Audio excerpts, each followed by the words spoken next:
Sa nomination avait créé la surprise, mais surtout l'espoir au sein de la Macronie.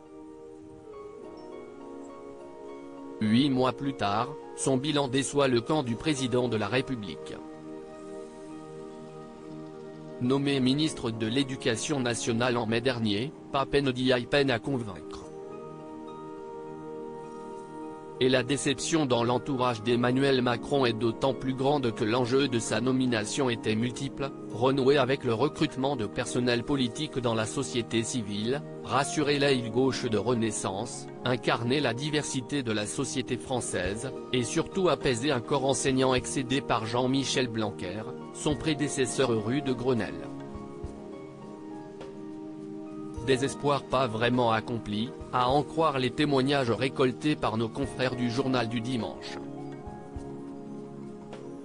Il est très absent, regrette ainsi une personnalité politique décrite par le JDD comme un poids lourd de Renaissance. Je le sens surtout très malheureux dans son job, ajoute une députée Renaissance interrogée par nos confrères.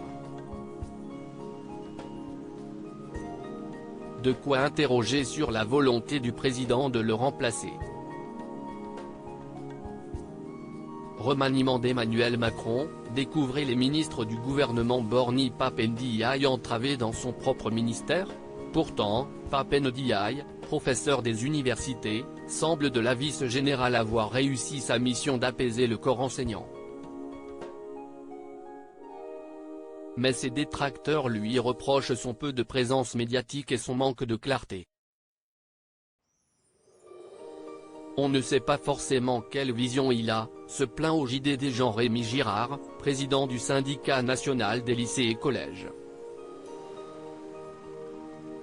J'assume de ne pas être dans la médiatisation permanente. Je mise sur le travail de fond et c'est comme ça qu'on sert au mieux l'intérêt de l'école et des élèves, se défend le ministre. Pape Ndiaye reconnaît également avoir souffert du procès en wokisme intenté contre lui par l'extrême droite au moment de sa nomination. Ça m'a marqué. On ne sort pas complètement indemne de cette violence, surtout avec une dimension raciste très forte, concède-t-il. Mais l'auteur de la condition noire fait aussi face à des oppositions internes. En témoigne son désaccord récent avec Brigitte Macron sur la question de l'uniforme. De plus, son cabinet est dirigé Jean-Marc Huard, un ancien directeur de l'enseignement scolaire qui serait resté proche de Jean-Michel Blanquer.